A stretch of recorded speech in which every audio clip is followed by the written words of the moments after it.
محترم خواتین حضرات، السلام علیکم۔ سب سے پہلے تو بہت خوشی ہوئی کہ مجھے انوائٹ کیا گیا یہاں پہ۔ وقار ذیشان اور راجہ بنارس صاحب میرے بہت ہی مہربان ہیں۔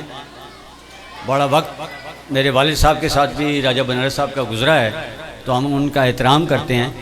تو یہ 5-6 سال پہلے جو انہوں نے یہ اسکول کا بنانے کا پروگرام بنایا، تو میں سوچ رہا تھا کہ یہ کیسے چلے گا، کیونکہ پرائیویٹ سکولز جو ہیں وہ کوتوال میں بھی تھے، تو ہماری اتنی آبادی تو ہے نہیں۔ گورنمنٹ سکول بھی ہیں، پرائیویٹ سکولز بھی تھے، تو یہ میں نے کہا کہ کیسے چلیں گے، چونکہ کمرشل ہیں، پرائیویٹ سکول جو ہوتے ہیں کمرشل ہوتے ہیں۔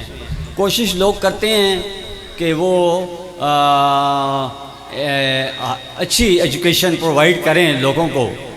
ہمارے ملک کا المیہ یہ ہے، ویسے تو لمبی بات ہو سکتی ہے، 1976 سے 1947 سے جب سے پاکستان بنا ہے، تو حالات تو جو میں نے تعریف پڑھی ہے اور دیکھی ہے جو پریکٹیکل لائف میں، میری بھی ابھی 63 سال عمر ہو گئی ہے، تو کوئی قابل قدر تو اچھے ہیں نہیں ہر حوالے سے۔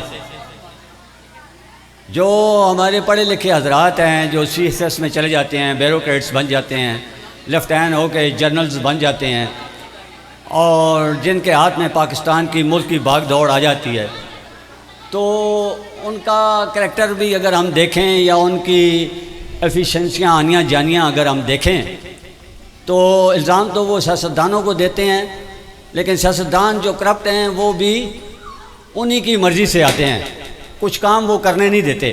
ایجوکیشن ایک ایسا بنیادی مسئلہ ہے، اگر آپ کے پاس ایجوکیشن نہیں ہوگی تو آپ دنیا کو کمپیٹ نہیں کر سکتے، ان کا مقابلہ نہیں کر سکتے۔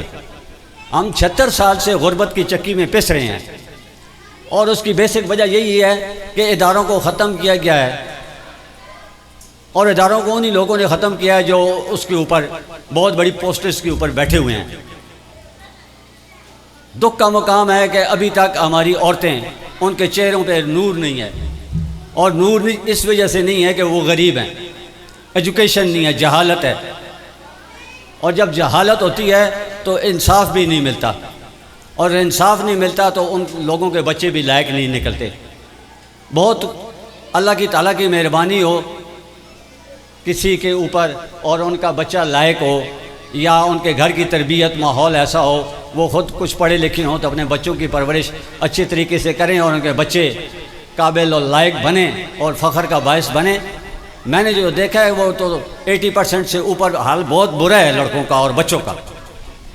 سکول جگہ جگہ بن گئے ہیں، کمرشلائز ہیں یہ سارے، جو اچھے انسٹیٹیوشنز ہیں جن کا میں 2-4-5 کا نام لے لیتا ہوں۔ ایچیسن کالج لاہور ہے، گورنمنٹ کالج لاہور ہے، اسی طرح ملٹری کالج جیلم ہے، اور کیڈٹ کالج حسن عبدال ہے، اسی طرح دیگر اور وہ سندھ میں کوئی ہوں گے مجھے تو پتہ نہیں ہے۔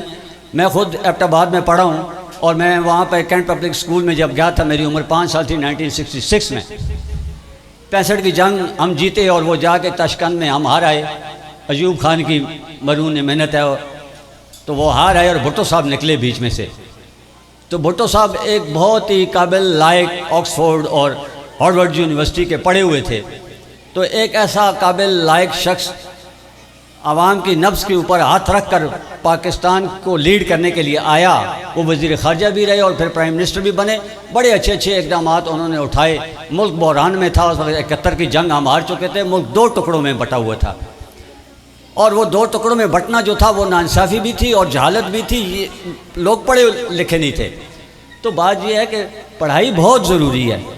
اس قابل آدمی کو انہوں نے سزائے موت دے دی۔ ایسے شخصیات دنیا میں صدیوں میں پیدا ہوتے ہیں۔ جو لوگ اپنے اعلیٰ شخصیات کی قدر نہیں کرتے تو ان کا انجام یہی ہوتا ہے جو ابھی ہماری قوم کا ہو رہا ہے۔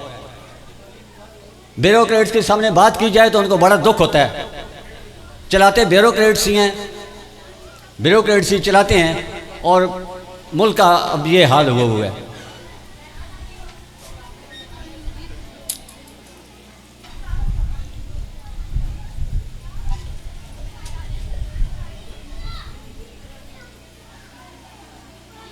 تو میری خواہش ہے کہ اللہ تعالیٰ یہ جو نوجوان ہیں جو بچے ہیں معصوم ہیں، پیارے بچے ہیں،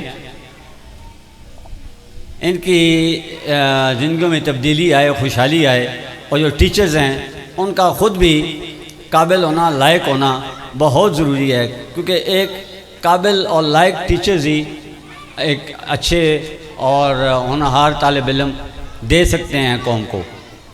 تو میں انہی الفاظ کے ساتھ آپ سے اجازت چاہوں گا۔